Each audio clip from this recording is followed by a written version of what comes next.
Viewers, এই যে আজকে আবার একটি নতুন ভিডিও নিয়ে চলে আসলাম আপনাদের সামনে। এই যে আঙ্গুর ফলের একটি কাটিং করা ভিডিও। যেহেতু এখন আঙ্গুর ফলের কাটিং করার একটি সিজন চলছে, যেহেতু আমার একটি কাটিং করতে হয়তো বা দেরি হয়ে গিয়েছে, বা আমি একটু দেরি করেই করলাম আর কি। তো ভিডিওটি আপনারা দেখতে থাকুন, আমরা কিভাবে কাটিং করার শেষে কি কি ঔষধ ব্যবহার করি বা ছত্রাকগুলো ব্যবহার করি। তো আপনারা ভিডিওটি দেখতে থাকুন। তো এই যে আমার এটা কিন্তু বাইকুনুর জাতের একটি আঙ্গুর গাছ। তো গাছটিতে ভালো গ্রোথ ছিল, যেহেতু একটি গাছ হিসেবে অনেকগুলোই আমি আর কি কাটিং পাইছি। যেহেতু এই যে এই কাটিংগুলো কিন্তু আমরা ছাড়ার জন্য আর কি প্রস্তুত করব। তো দেখতে পাচ্ছেন কাটিং ছাঁটাই কাজ চলছে আর কি। তো এরপরে আমরা এই কাটিংগুলো কিন্তু চারার জন্য আর কি প্রস্তুত চলছে।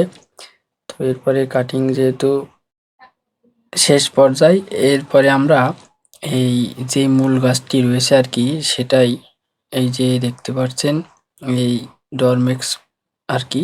এটা আমরা প্রত্যেক গিরোয় গিরোয় বা বাটে যেটাই বলি ভালোভাবে লাগিয়ে দেব। এবং এটা আমরা 20 মিলি জলে 1 মিলি ডরমেক্স দিয়েছি। তো যেহেতু আমার একটি গাছ, যে অল্প পরিমাণ লাগবে, তো এই যে দেখুন এইভাবে ভিজে ন্যাকড়া কিংবা বিরাস দিয়ে আর কি আপনারা যেভাবে করতে পারেন এইভাবে। এই যে দেখতে পাচ্ছেন যেভাবে আমরা করছি আর কি, প্রত্যেক গিরোয় গিরোয় এইভাবে এই টনমিক্স মেশানোর যে ন্যাকড়া বা বিরাড়িতে এইভাবে লাগিয়ে দিতে হবে, ভিজাই দিতে হবে। এটা দিলে কি হবে, অল্প দিনের ভিতরে আর কি এই ফুলকি বেরিয়ে যাবে বা ফুটে যাবে আর কি এই জায়গা থেকে। তো এরপরে আপনাদের বেরোলে সেই ভিডিওটিও দেব। তো আপনারা দেখতে পাচ্ছেন যেহেতু আমার একটি গাছ, তো দেখা যাক কি পরিমাণে এই বছর আমি ফল পাই, সেটা দেখাবো আপনাদের। তো এই যে দেখুন গাছটি কিন্তু 1 বছর বয়স হয়নি এখনো।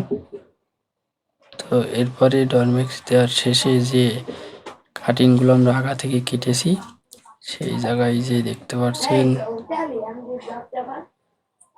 ছত্রাক আছে, এই যে কপার জাতীয় ছত্রাক, এইগুলো আমরা প্রত্যেকটির মাথায় মাথায় দিয়ে দিচ্ছি। এটা দিলে কি হবে, যে যাতে আগায় কোনো ধরনের ছত্রাক বা পচা না লাগে, সেজন্য এগুলো দিয়ে দিচ্ছি, এবং আগাগুলো যাতে না শুকায়।